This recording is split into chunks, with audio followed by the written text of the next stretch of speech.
So, as we are moving forward here today, we want to assist you in recognizing where you are vibrationally. We want to help you to find conscious awareness of what you are doing with your vibration.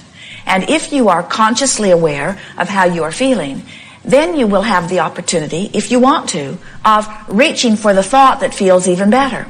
And that really is the most powerful tool that we could ever give anyone, because when you think about it, I am my vibrational center, and everything that's happening to me is coming in response to the vibration that I'm emitting. So if I'm aware of the vibration that I'm emitting, and I'm constantly reaching for a better vibration, then is not my life on all fronts improving in a steady way? And we say, yes, it has to be. So sometimes, by virtue of what you're observing in your experience or those up close to you, around you, you see something that, let us say for the sake of our example, makes you feel powerless. It makes you feel maybe vulnerable.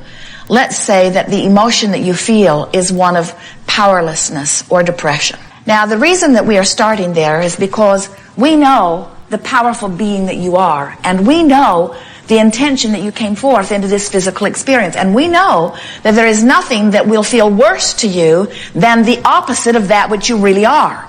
And that which you really are is source energy. That which you really are is freedom expressing here and now. So the very worst feeling emotion has to be that suffocating feeling when you feel lack of control.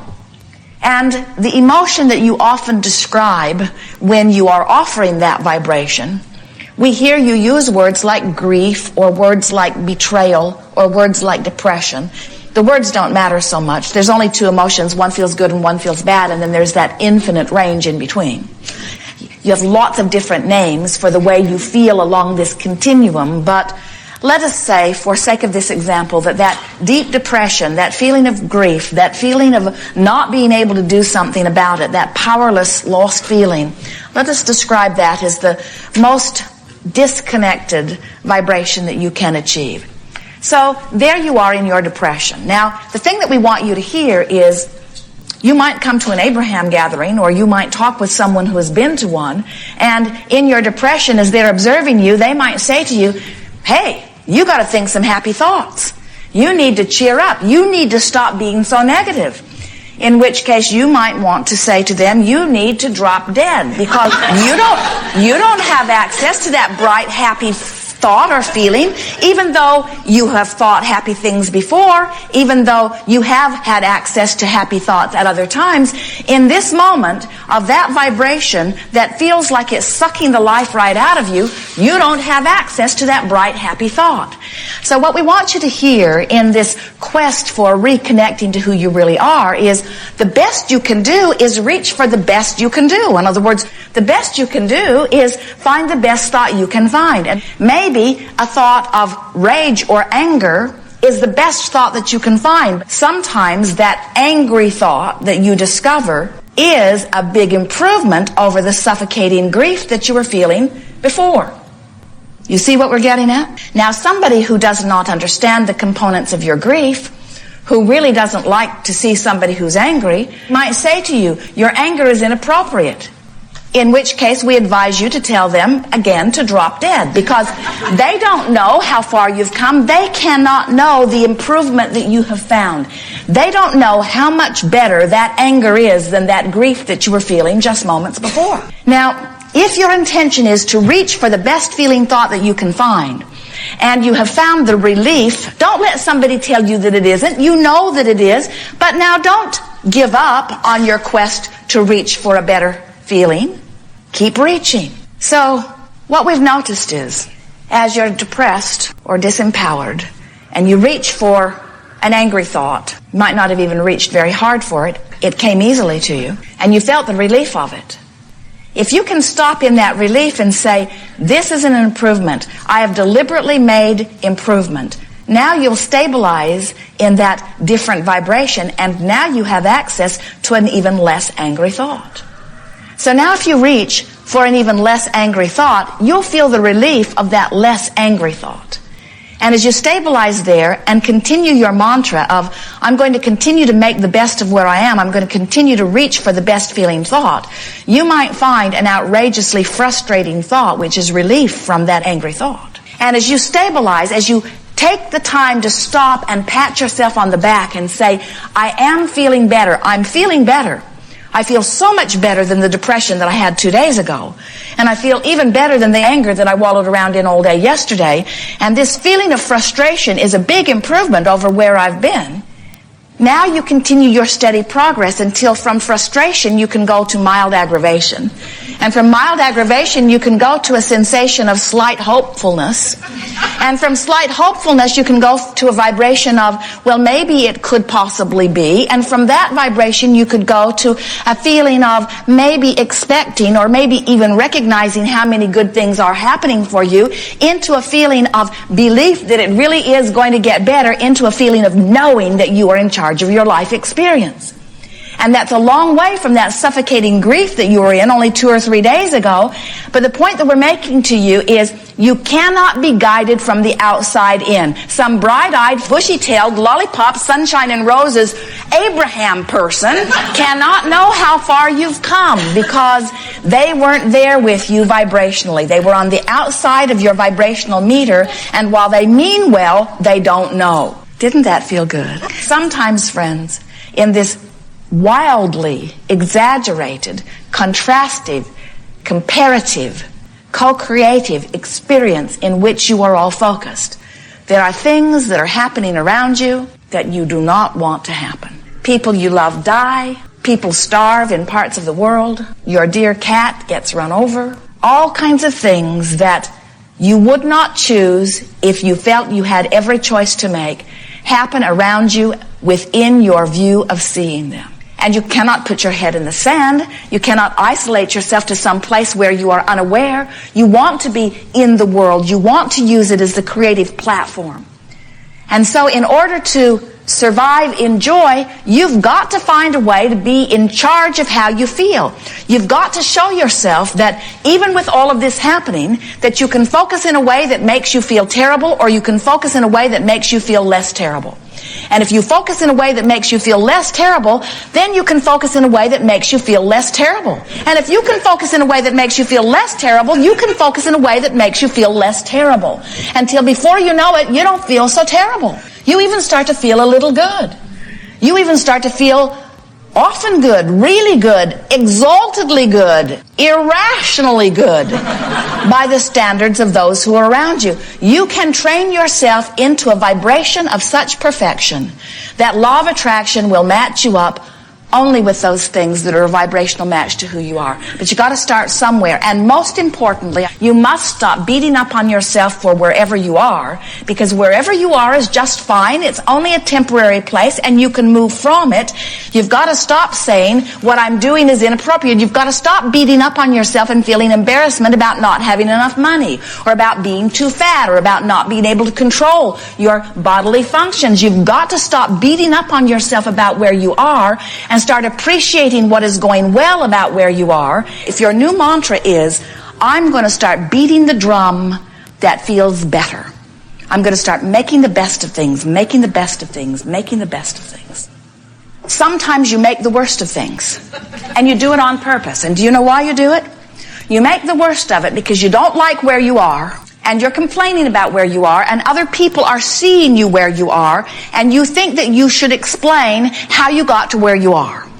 So you keep making an exaggerated worst of things in order to explain why you're not in a better place. And we say, don't do that.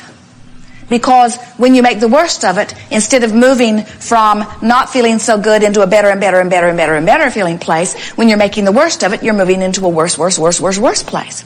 So something happens, you observe it, you take the hit, it doesn't feel good, and then you are embarrassed because you have negative emotion. Do you feel embarrassment when your gas tank indicator tells you that you're on empty? Or do you just go get some more gas? You don't condemn your indicator for telling you that you need more fuel.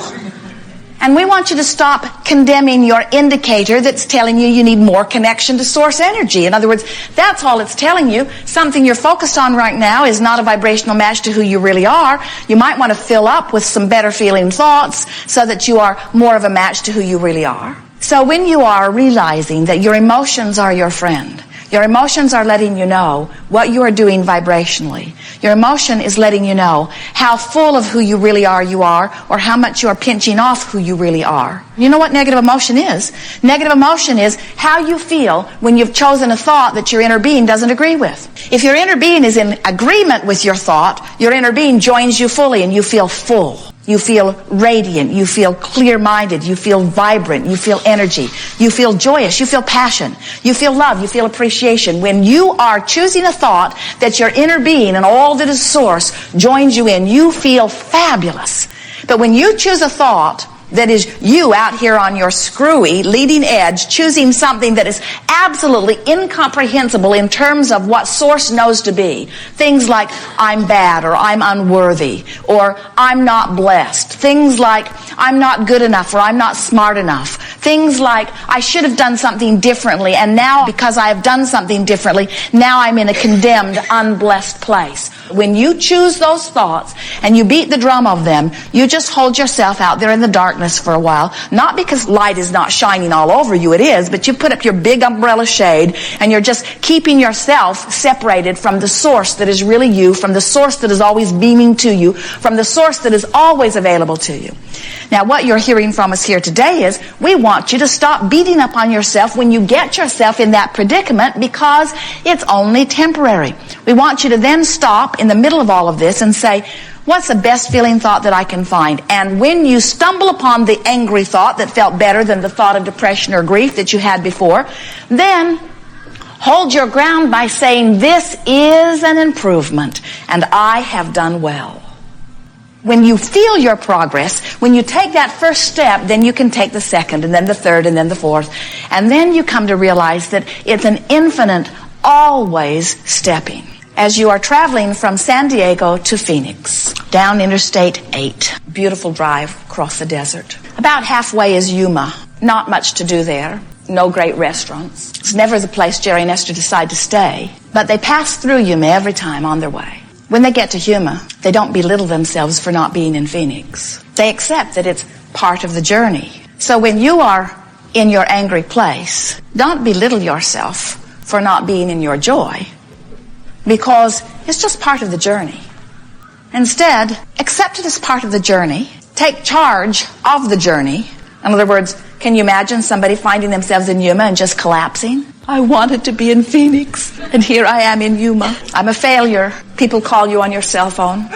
Are you in Phoenix? No, I'm in Yuma. Oh, I'm so sorry for you, they say. I know how much you wanted to be in Phoenix. You don't panic and just keep driving back and forth between San Diego and Yuma. You accept that you're partway there. And you don't beat up on yourself for being partway there. You accept that you're partway there, and you take pride in the journey that you've made already. And you take solace in the fact that if you've come this far, you can go further. You are in charge of the thoughts that you think, and you are in the charge of the way you feel. And once you discover that, once you say, I'm in charge, once you're mad on purpose, once you have convinced yourself that you've chosen the thought of anger, then you know that you can choose the thought of frustration, and oh, what a lovely thought that will be. You can choose the thought of overwhelmment, and oh, what a lovely thought that would be in relationship to those other thoughts that you've thought along the way.